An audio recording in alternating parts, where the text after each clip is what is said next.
दोस्तों, एक बार फिर से आप सभी का स्वागत है आपके अपने टैलेंट शो में जिसका नाम है कानपुर के सितारे।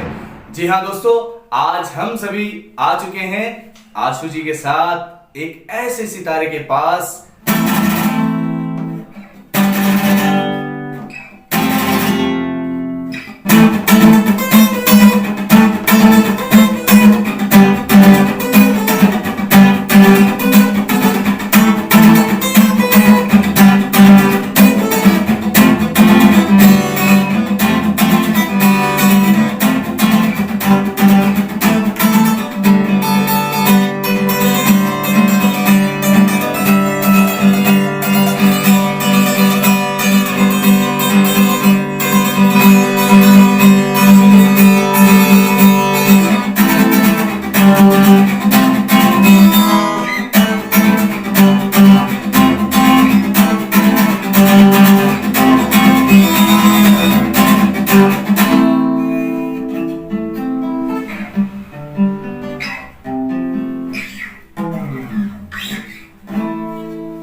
नमस्कार दोस्तों, मेरा नाम राहुल त्रिपाठी है और मैं एक गिटारिस्ट हूँ। आपका बहुत बहुत स्वागत है आपके अपने टैलेंट शो में जिसका नाम है कानपुर के सितारे। तो राहुल जी, कैसा महसूस कर रहे हैं आप इस शो का हिस्सा बनकर? बहुत ही अच्छा महसूस कर रहे हैं। बहुत अच्छा प्लेटफॉर्म है जो आप लोगों ने शुरुआत की है। आशु जी और नवीन जी, आप लोगों का बहुत बहुत धन्यवाद जो आपने हमें इस प्लेटफॉर्म पे आने का मौका दिया। तो राहुल जी, आपसे मैं जो पहला सवाल करना चाहूंगा वो ये करना चाहूंगा कि आपने इस लाइन में कदम कैसे रखा और क्या इतना जरूरी था जो आपने इस लाइन को चुना और लाइट म्यूजिक ही क्यों आपने चुना? नवीन जी, सही बताएं तो इस म्यूजिक लाइन में आने का बड़ा कारण मेरे पापा हैं जी, जिन्होंने मुझे पुश किया पहली बार सीखने के लिए। तो उनकी इच्छा तो कुछ और ही थी इस म्यूजिक लाइन में लाने के लिए, लेकिन फिर उनके कारण ही हमने शुरुआत की। तो मतलब आपके पिताजी को भी म्यूजिक पसंद था? और हाँ, उन्हें पसंद था। उन्हें लाइव म्यूजिक नहीं पसंद था। उन्हें पसंद था कि हम किसी भागवत में या किसी तरीके से क्लास करें। हाँ, क्योंकि वो उन सब चीज़ों से जुड़े हुए हैं। फिर जब स्टार्ट हुआ हमारा 2009 में पहली बार जी, तो वहाँ जाके मैंने पहली बार गिटार को देखा। बहुत ही अच्छा महसूस किया। मैंने सुन के फर्स्ट टाइम था मेरा वो, जब मैंने लाइव गिटार बजते हुए सामने से देखा। फिर वहीं से मेरी जर्नी की शुरुआत हुई। उसके बाद लखनऊ भातखंडे में कोर्स भी आपने इसका कंप्लीट किया। जी। तो कितने ईयर आपने इस लाइन में अपने 2 साल ही हो पाया हमारा जाके जी। करना तो 6-7 साल का था, पूरा ही करना था जी, बट कुछ कारणवश वापस आना पड़ा। फिर उसके बाद में 2015 में वापस मुंबई जाने का प्लान हुआ अचानक से। कुछ फ्रेंड है हमारे वहाँ पर, तो उनके साथ में शिफ्ट हो गया वहाँ पर। 2-3 साल का उधर रहा है। बहुत ही अच्छा एक्सपीरियंस रहा मुंबई जाके। तो जैसा कि हमने राहुल जी सुना है और हमारे दर्शक ने भी शायद सुना होगा, हमारे एक बहुत ही अच्छे मित्र थे करण जी, जिनके साथ आपने शायद काम किया है, ऐसा हमने सुना है। करण जी को कौन नहीं जानता है जी। आज के टाइम पे वो बहुत ज़्यादा स्ट्रगल किया उन्होंने स्टार्टिंग में, लेकिन आज के टाइम पे बहुत ही अच्छे सिंगर भी हैं और म्यूजिशियन भी हैं। तो आपने राहुल जी इसके अलावा आप और क्या क्या करते हैं? नवीन जी, अभी हम बच्चों को क्लास दे रहे हैं। अच्छा, सिखाते भी हैं? एकेडमी चला रहे हैं जिसका नाम RDX म्यूजिक एकेडमी है जी। तो बस अभी वही जो सीखा है वही बच्चों को सिखाने का काम। तो अगला जो क्वेश्चन मैं करूंगा तो हमारे दर्शक भी जानना चाहेंगे कि राहुल जी, ये जो एकेडमी आपकी है जहां आप बच्चों को सिखाते हैं, तो आप उन बच्चों को क्या संदेश देना चाहेंगे इस इंटरव्यू के माध्यम से? संदेश यही है हमारी तरफ से कि खूब मेहनत करो, खूब अच्छे से सीखो, क्योंकि आसान नहीं होता है म्यूजिक लाइन में आना और सभी आ भी नहीं पाते हैं। कुछ लोग शुरुआत करते हैं, 2-4 महीने सीख के छोड़ देते हैं, लेकिन लगातार लगे रहना और आगे बढ़ना। अभी जो नवीन जी आपका कानपुर के सितारे शो चल रहा है, बहुत ही अच्छा कार्य किया आपने जी, कि इसमें बच्चों को प्लेटफॉर्म मिलता है या जो लोग स्ट्रगल कर रहे हैं उन लोगों को प्लेटफॉर्म दे रहे हैं। तो हम यही चाहेंगे कि जो भी लोग हैं आपसे मिलें और आपसे जुड़ें। एक अच्छा सुनहरा मौका है आगे बढ़ने का। तो राहुल जी, एक बात और मैं करना चाहूंगा जो हमारे दर्शक भी जानना चाहेंगे। ये जो गिटार है, सबकी हर युवा की पहली पसंद होती है गिटार, तो क्या कुछ ऐसा और भी अट्रैक्शन का कोई कारण रहा है जिसकी वजह से आपने गिटार ही इंस्ट्रूमेंट चुना, या ऐसे ही आपने? हाँ रहा है, शुरुआती टाइप पे होता है ना कि कभी किसी इवेंट में गए और वहाँ देखा तो फिर वहीं से जो है। अच्छा, इवेंट से हाँ, आपने हाँ, इसको इवेंट्स में पकड़ा और बिल्कुल बिल्कुल और अभी इसको जी, जी। चालू कर रहे हैं। तो क्या अभी भी आप सीख रहे हैं इसको? हमेशा हमेशा हर इंसान सीखता रहता है। बिल्कुल। मैं यही कहना चाहूँगा कि आप शुरुआत करें और आगे भी सीखते रहें, क्योंकि ये एक ऐसी फील्ड है जहाँ पर कुछ खत्म नहीं होता है, आप हर रोज कुछ नया सीखते हैं। और राहुल जी, एक प्रश्न मेरे दिमाग में आपके लिए ये गूंज रहा है बार बार कि ये जो RDX नाम है, जी, जी। एक धमाका, एक बम, मतलब बिल्कुल इस तरीके का जो इफेक्ट कर रहा है RDX, जी, जी। तो क्या इसके पीछे क्या सोच है और क्यों आपने RDX रखा? नवीन जी, जिस तरीके से आपने पूछा, ऐसे बहुत लोग पूछ चुके हैं हमसे। जी। हमेशा मतलब जब भी हम बताते हैं कि RDX नाम से एकेडमी हमारी चल रही है, तो एक नाम ही विस्फोटक है, लेकिन इसका फुल फॉर्म बहुत प्यारा सा है।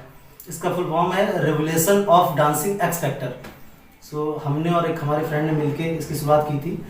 तो सुनने में बहुत अजीब लगा था जब जी, लोगों ने नाम रखा RDX। था। RDX की शायद लोगों को पसंद आएगा नहीं आएगा, लेकिन आज के टाइम पे लोग पसंद करते हैं। और RDX नाम से बहुत सारी कोचिंग्स हो गई इस समय। जी, जी। जब हमने शुरुआत की थी 2013 में, तो ऐसा नहीं था, लेकिन अभी बहुत लोग तो अपने नाम के आगे सरनेम टाइप का भी लगाने लगे। जी, आपको बताना चाहूंगा राहुल जी कि आपके RDX नाम से एक दिल्ली में इंस्टीट्यूट भी है जो कि म्यूजिक से ही है। तो मैंने तो पहले सोचा शायद राहुल जी वहीं से आ रहे हैं। तो राहुल जी, जैसा कि आपने बहुत सारे शो किए हैं जी। तो कौन कौन से शो हैं, हमारे दर्शक भी ये जानना चाहेंगे। बहुत ही कुछ ही मोमेंट ऐसे होते हैं जो हमेशा यादगार रहते हैं। जी। जैसे कि 2017 में 1 जनवरी को एक शो था विले पालने में, जी। जो बहुत ही यादगार था। हमारे मित्र, हमारे फ्रेंड करण केके जी और एक फ्रेंड है हमारे लकी, और हम लोगों की टीम थी पूरी साथ में। जी। वो बहुत ही यादगार लम्हा था हम लोगों के लिए कि जब मुंबई हम लोग शिफ्ट हुए तो फर्स्ट प्रोग्राम था वो हम लोगों के लिए, जो मुंबई में जाके कर। अच्छा, वो आपको आज भी याद है? बहुत बहुत बहुत ज़्यादा यादगार है। तो इसके अलावा आपने एल्बम में जो काम, तो वो एल्बम कौन सा था? एल्बम में काम किया हम लोगों ने। बहुत अच्छी शुरुआत हुई थी, कनपुरिया बॉयज के नाम जी। से हम लोगों का ग्रुप था, पूरा बैंड था।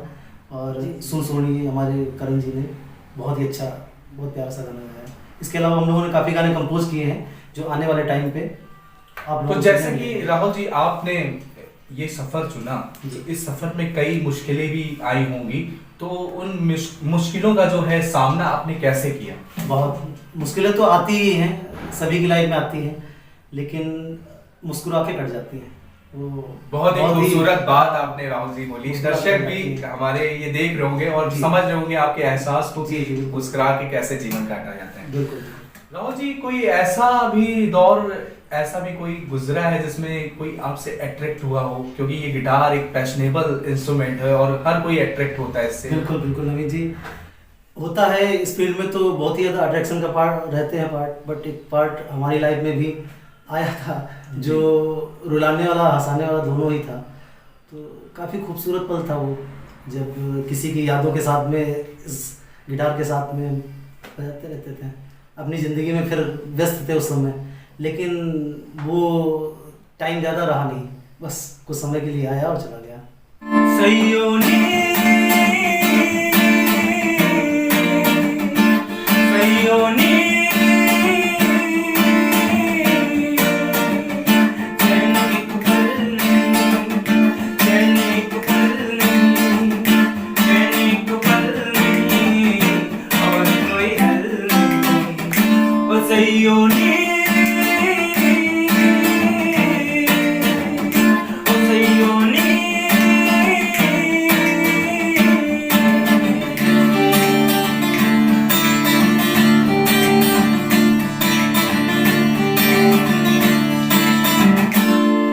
राहुल जी, ये जो लाइट म्यूजिक में आपने वेस्टर्न जो चुना है, तो इससे क्या आपकी एक्सपेक्टेशन है? बहुत ही प्यारा म्यूजिक है लाइट म्यूजिक। ज़्यादातर लोग इससे बहुत जल्दी अटैच हो जाते हैं और सुनने में भी बहुत अच्छा लगता है। और हम भी शुरू के दौर में जब भात खंडे से शुरुआत की मैंने, तो क्लासिकल से शुरुआत हुई जी। लेकिन जैसे जैसे बढ़ते गए तो लाइट म्यूजिक की तरफ आगे बढ़े। और मैं सभी दर्शकों से कहना चाहूँगा कि आप लोग भी जुड़े लाइट म्यूजिक से। बहुत अच्छा म्यूजिक है, आप आसानी से प्ले कर सकते हैं, आसानी से बजा सकते हैं। तो राहुल जी, आपको लगभग कितना समय लग गया ये गिटार सीखने में? समय तो बहुत ही हो गया, मगर लेकिन समय जितना भी आप बिताओ उतना कम है। इस सफर में समय की कोई सीमा नहीं है नवीन जी। आप जितना समय देंगे उतना ही मजा आएगा आपको। तो राहुल जी, जैसे कि हमारे दर्शक जो युवा है वो भी आपको इस समय देख रहे हैं, तो हम ये चाहेंगे कि जो एकेडमी आप चला रहे हैं तो वो एकेडमी कहाँ पर है और आपसे ये बच्चे कैसे जुड़ सकते हैं? एकेडमी हमारी वैसे उन्नाव में है जी, और वहीं से भी हम रन कर रहे हैं उसको। वहीं से बच्चों को सिखाने का कार्य हमारा चल रहा है। सो बच्चे ऑनलाइन जुड़ सकते हैं, ऑनलाइन क्लासेस भी हमारी रहती हैं जी। बाकी आपके चैनल के माध्यम से लोग कांटेक्ट कर सकते हैं जी नवीन जी। आपका नंबर तो रहता ही है उस पर जी, और बहुत ही आसान रहेगा कि आपके माध्यम से। एकेडमी का नाम जो है वो बच्चों को बता दीजिए थोड़ा। आरडीएक्स म्यूजिक एकेडमी नाम है हमारी म्यूजिक एकेडमी का, जो कि काफ़ी लंबे समय से प्रयास है हमारा एक आप लोगों के लिए कुछ अच्छा आपको बता पाए या सिखा पाए। बहुत सुंदर बात। और जो हमारे युवा हैं जो भी वेस्टर्न म्यूजिक में गिटार प्लेइंग सीखना चाहें तो बिल्कुल इनसे मिले और रुकिए, अभी जाइएगा नहीं, क्योंकि अभी आ रहे हैं आपसे बात करने, रूबरू होने आशु जी लेकर राज की बात।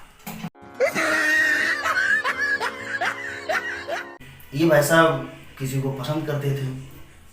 अब बात क्या हुई कि पसंद करते रहे, नंबर लगाते रहे, आज बन जाए, कल बन जाए, परसों बन जाए, ये अपना नंबर लगाते रहे। कुल मिलाकर के इनकी दीवानगी बढ़ती चली गई और हुआ यूं कि एक इनका मित्र इनके पास में आया, बोला भाई टेंशन लेने की कोई ज़रूरत नहीं है, हम है ना।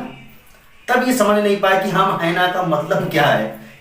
बोले क्या कर सकते? बोले अरे हम है ना, हम बात करेंगे। तो बोले ठीक है। अच्छा, ये क्या करते थे, ये अपना जो भी पल हुआ करते थे बताया करते, आज मैंने उसको वहाँ देखा, वो वहाँ से निकल ली थी तो मैंने वहाँ देखा, आज वो मेरी तरफ देखी। इस तरीके से ये मोमेंट उसको बताया करते थे। वो भाई साहब सोचते थे कि नहीं हम है ना। और करते करते कहानी ये आई कि ये भाई साहब बैकफुट पे आ गए और वो फ्रंट पे आ गए। और जब फ्रंट पे आ गए तो बोले भाई साहब तुम्हारी गर्लफ्रेंड हमारी है, क्योंकि हमने आपसे कहा था ना हम है ना। मित्रों, राज की बात विराम हुई। हमारे राहुल जी जो कि अभी आप सुन रहे थे मन की बात में, बहुत ही खूबसूरत इंटरव्यू इनका हुआ और इनकी एक एकेडमी है आरडीएक्स नाम से, उन्नाव में। आप सभी लोग विजिट करें, जो लोग सीखना चाहते हैं, गिटार को सीखना चाहते हैं, वो लोग जरूर विजिट करें। और आप सभी से निवेदन है कि अपने टैलेंट को जगाओ, दुनिया को दिखाओ, क्योंकि आप में वो ताकत है, आप में वो कला है जो दुनिया देख सकती है और आप उसके हकदार भी हैं। तो मैं निवेदन करना चाहूंगा कानपुर के सभी आर्टिस्टों से, मेरे भाई मेरे बहन जो भी हैं, कोई भी अपनी कला को एक प्लेटफॉर्म दीजिए, जो कि हमने और नवीन जी ने मिलकर के तैयार किया है, कानपुर के सितारे। मैं चाहूंगा आप सभी लोग मिले और एकता में शक्ति होती है, यूनिटी जो होती है ना, बहुत बड़ी चीज होती है। मैं चाहूंगा आप सभी लोग अपने अपने कला का प्रदर्शन हमारे इस मंच पर करें, जिसका नाम है कानपुर के सितारे। कानपुर का इतिहास सदा गौरवशाली रहा है और मैं चाहता हूं कि सदा गौरवशाली रहे। धन्यवाद।